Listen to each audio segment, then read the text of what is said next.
Can the Bills send a message with this win, Key? You can send a huge message to their fan base and to the team, right? They can just send a message because they've beaten Kansas City in the regular season. Correct. But they lost to them in the playoffs at home last year.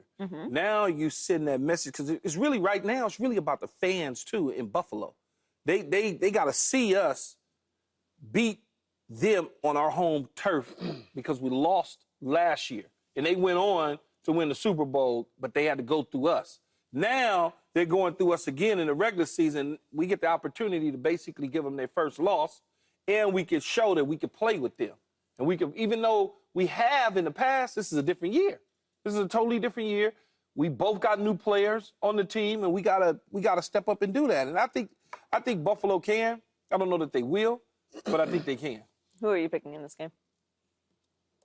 I'm probably gonna check the weather, and then I'm gonna make a decision based on the weather. What are you, a Doppler meteorologist? No. Kansas City could play it cold. It might even benefit them. I'm not even talking about the cold. To have bad what if weather. It's raining and there's a little sleet and What's- stuff like that? what is your bit you do every morning? For any climate. Huh? What's your weather bit that you do every day? Oh, from the desert to Yeah. the sea and all around Southern California. Yeah. Well, Here's the latest hey, thing. Is Cooper healthy? No, no Amari Cooper, no Keyshawn Kincaid. Coleman. See, no kid. That see, you see what I'm saying? Mm-hmm. There's no there's Kincaid's no been hurt, too. There's Kincaid is no out. He's been ruled Coleman, out.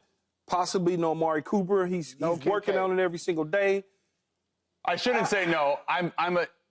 If he does go Amari, he's not going to be anywhere near 100%. Yeah. So I'm saying you don't have 100% Amari Cooper even if he plays. You don't have Keyshawn Coleman. Kincaid's been hurt. Yeah. They still don't have Matt Milano back. This is a Kansas City team, by the way, that's now getting back Pacheco. They're getting healthy. They're not healthy. Pacheco in a minute, he won't play this week, but they're getting healthy. If you're not going to get him now, you're not going to get him.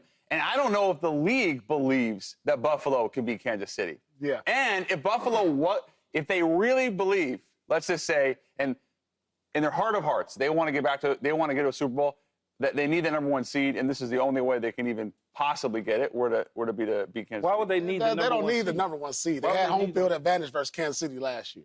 So Because nobody has actually beat. Technically, they didn't beat them, but they actually overtime game. Nobody's been able to. Aside from that, no one's been able to go into Kansas City and beat them in the playoffs. No, Yeah, that's Cincinnati. true. I mean, originally. Okay, that's true. That's one. Cincinnati Cincinnati, the other one's Super Bowl. And Joe Burrow, he went in there and went to the Super Bowl.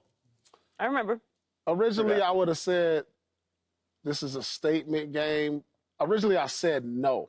But like when I started looking at the big picture of it all, say you don't have Kincaid or Amari Cooper, these are some of your primetime weapons, and you are able to pull out a win, knock them off an undefeated season. Yeah. It just gives them the confidence they need. But then it goes back to like, hey, well, they do this every year. They beat them in the regular season, then they lose to them in the playoffs. So in a way, maybe psychologically, just to get some get back from losing in the playoffs. I don't even know if I call it get back, because when you lose in the playoffs, it's different from losing in the regular season. It's like you lost the battle. I mean, won the battle but lost the war. And so, but if you can do it at home without your weapons, this not only ruins Kansas City undefeated season, but this vaults Josh Allen into the front runner for MVP. Oh God, stop! See, I think Lamar. There's a couple things that could happen. This weekend will be a weekend that helps to determine the MVP, because if Lamar does lose to Pittsburgh and Josh Allen beats Kansas City, he moves. I think he moves we up. just saw what just happened with the Eagles and Commanders. There's a lot of movement, or at least there'll be things that people pay attention to from this week. I'm not saying he's going to take over. He's just going to creep closer. There is still a significant amount of football to play, so that's one thing if you care about that. As far as them winning during the regular season and sending a message, like what message? Because they've beaten them in the regular season before. But it's not a bad thing to beat the Chiefs. It's still important. Yeah. It's just that we're not going to get ahead of ourselves. What it does matter for, though, is because there is still some amount of football still to play. This is still up. Like the Chiefs, if the Chiefs put together a couple losses, Buffalo 6-2, I believe. Yeah. So if they can get, I don't know that Kansas City has 3 losses. But if you get Kansas City 2 losses and you beat them, now you got the tiebreak. But I think Buffalo has a couple more losses. But it's still in play, is my point. So if you're going to try and go for that, this is the game that you need to steal first, or win first. I shouldn't say steal, win first. So this is a significant game for the Bills. Whether or not it actually ends up sending a message for the postseason, they're going to have to play that postseason game and win it, regardless of what. I'm taking Kansas City just based on everything you said. But don't you feel like, damn it, it's counterintuitive, but don't you feel like even though the Chiefs are undefeated and Buffalo's at home, there's more pressure on Buffalo? This means more to them than Absolutely. it does to Kansas Yeah, it City. does. 100%. Yeah, it does. So would a loss for the Chiefs actually be a good thing? I don't think it really matters. It's only a bad thing if, in fact, they really want to try to chase the undefeated record. Right. If they get past Buffalo, that conversation is going to start to happen. Next Monday, we'll be sitting there, oh, can they go undefeated? Da, da, da, da. And we'll start looking at the schedule, and that's the only thing. Other than that, if they lose, it's like, okay, we lost. We lose to them every single year. What does that mean?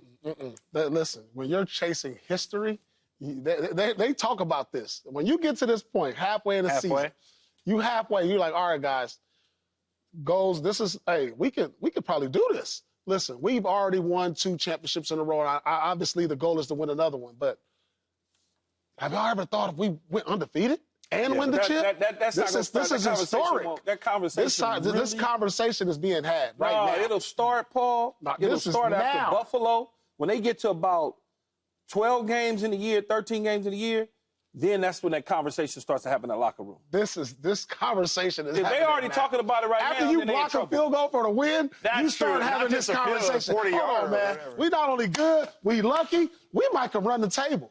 We might can run the table. But you got to look at the schedule, though. Yeah, dog. look at it. You got to look at that schedule. They the champs. They don't care There's who's a on the lot. schedule. They don't care. There's teams that's there, man. You think care. the Chargers just gonna allow them to Denver? The Chargers just gonna allow them to do whatever they want to do? You know this. You're a champion. When I'm a champion at heart. No, but you won. I'm just telling you, like, when we won as a champion, we came into the next year, and you know how many games at the beginning we won because of fear factor. We knew teams was actually scared of us. Yeah. The next year?